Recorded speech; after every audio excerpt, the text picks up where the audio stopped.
Hundreds of years ago, hungry fishermen navigating the Yangtze River for long periods of time would often run low on food, given their limited ability to safely store food on their boats. Without vegetables or proteins available, they opted to get their minerals by sucking on heated stones from the river. This practice is known as swodiu, which means suck and discard. Although this tradition eventually faded away, it has recently gained popularity again, thanks to a viral video showcasing the preparation of this dish at a Chinese market.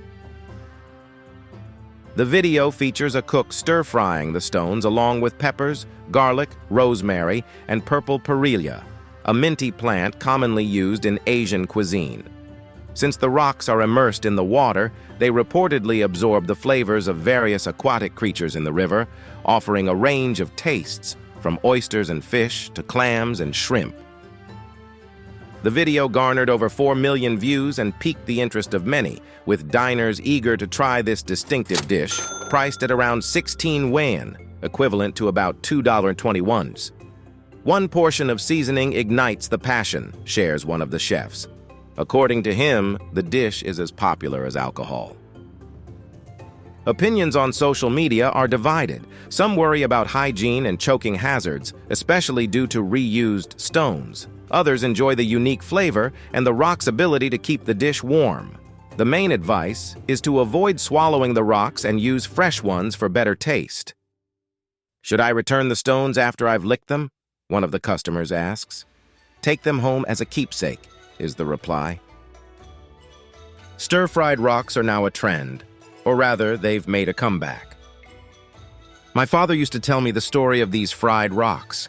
The bitter days that he couldn't dare to look back on are now an internet sensation. "I don't know how to feel about this," one wrote on social media network Weibo. No matter what people say, this food is definitely taking over the internet. It is true that this dish does not provide any significant nutritional value. Stones do not contain any nutrients in them and are discarded from the dish. It also does not provide any macro or micronutrients. As with any viral sensation, it remains to be seen how long this trend will endure, but for now, it stands as a testament to the boundless creativity and curiosity of food enthusiasts around the world. Are you intrigued to try this dish? Let us know in the comments section, and if you enjoyed this video, make sure to subscribe to our YouTube channel, Amplify.